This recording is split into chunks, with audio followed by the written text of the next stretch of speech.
Back in the 1960s, Quaker Oats, which had always produced oatmeal, came up with a new product, a cold cereal for breakfast that they named Life cereal.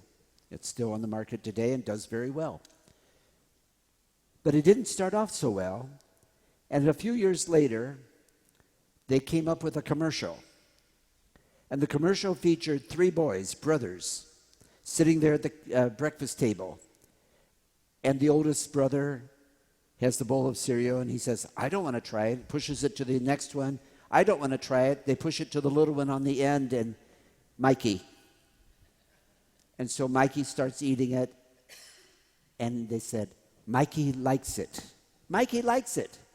That became the catchphrase. It's considered to this day one of the great iconic commercials of all time. Mikey likes it. In fact, it has recently found a new incarnation. It's back on the air again in a different version. Mikey likes it. Well, guess what? Mikey wasn't the only one who liked it. So did I.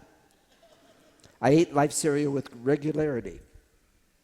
And I must have been visiting my parents at the time, stayed overnight, and I got up in the morning, and my father, who was a very gentle, very kind person, had set some food out for me for breakfast, including a box of Life cereal. Well, he didn't know this, but in the meantime, what had happened was Life cereal, Quaker Oats, had changed their formula a little bit. And I didn't particularly like the new formula. So without even giving it a thought, I went right past the kitchen table, went to the cupboard, and got out a box of Cheerios. And my dad said, I thought you liked Life. I said, I don't like it anymore. They changed it. My father had terrible hearing loss, and he couldn't hear everything. So I had to say it louder. I said, Dad, I don't like Life anymore. He still didn't quite get it, so I had to make a grand pronouncement. I don't like Life anymore. Well, as it happened, my mother was in the other room. And that was the only part of the conversation she heard. And she came in all really, really upset. Herb, what's wrong? You're always so positive. You don't like Life anymore. I said, Mom, I need to explain. I'm talking about Life cereal. Two morals from this story. One is, anytime you hear only part of a conversation, you're likely to get in trouble. The other one is, if you're going to talk about life, make sure you define what you're addressing. So today I want to talk about life, and not just Life cereal, because the gospel is all about life. Jesus says, I am the bread of life.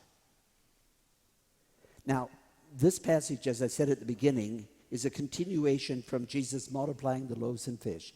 We have 5 weeks of readings from chapter 6 of John's Gospel. It's a great treatise on the Eucharist, and it starts with Jesus feeding this big crowd, 5,000 people, with loaves and fish. Then there's a section that's a little bit skipped in the Gospel reading, where he goes across the sea, actually walks on the water to the other side, and then it picks up where the crowd realizes that Jesus and the disciples are gone, because the disciples had taken a boat. So they find Jesus again. They follow him at Capernaum. And Jesus says, you're following me because you got a free meal yesterday and you want more. How be if I can provide food and you'll never be hungry again? So this is one of these classic examples where there's this wonderful event, feeding the crowd. After that, Jesus turns it into a teaching. And the teaching is a treatise on himself, being, I am the bread of life. Every one of those words counts. I am bread of life. The I am statements in the Gospel of John are very important. Jesus is defining who he is. Bread, of course, we know means more than just the baker's bread, the wheat that we like to eat. Bread is considered the substance of life. It's nutrition. It's what keeps us going. It means so much more than literally bread. But then he says, I'm the bread of life. What does life mean? Now, a biologist, a medical personnel, might think of life as, okay, the heart is pumping, the oxygen is working with the lungs, and the brain waves are still waving. So the person's alive. Other people might hear about being fully alive, and they automatically think of the person who's only almost manic and hyper and, all the gusto, and that you have to be, busy about many things to be really alive. And you have to be involved in everything, and you have to be very adventurous and always taking risk. That's not necessarily life either. Real life is when we have a purpose. Real life is when there's a core and we know what's important and where we're headed. Real life is when we have interaction with other people. And most of all, real life is when we know that we are capable of loving others, and we do love others, and we accept the fact that others love us. That makes us be fully alive. And it's very easy to kind of fall into the trap of just sort of going through the motions while we're on this earth. And we're alive, but are we really alive? So when Jesus says, I'm the bread of life, he's calling us to that substance that he gives that makes us more fully in touch with him. Now, I don't know if you've been following the Olympics like I have. I always love to follow the Olympics. And this year, of course, there's been a lot of talk about Simone Biles, the incredibly wonderful gymnast who has withdrawn from many of the events because of mental health.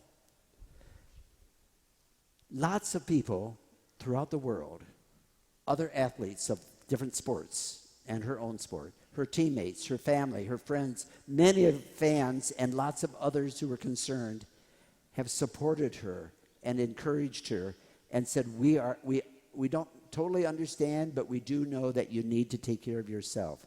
The other day she tweeted something which was most profound.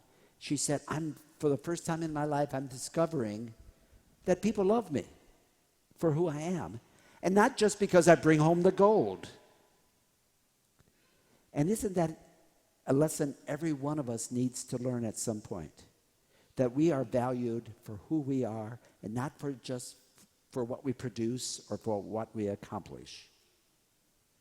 Jesus, the bread of life, is the one who loves us regardless, no matter how good we've been or no matter how not good we've been. He sustains us and he brings us to a fullness of life. That's the love, that's the interaction that he provides. I used to say we live two lives, the physical life, the spiritual life, and we have to look out for the well-being of both lives. I'm not sure I want to say that anymore because the older I get, the more I realize the two are connected. It's one life. And it's often the core that comes through us spiritually that sustains everything else. We are called to be one. And we are called to be fully alive through the power of the bread of life, the Lord. And when we have a taste of this life, we realize it's not just Mikey who likes it, but all of us do.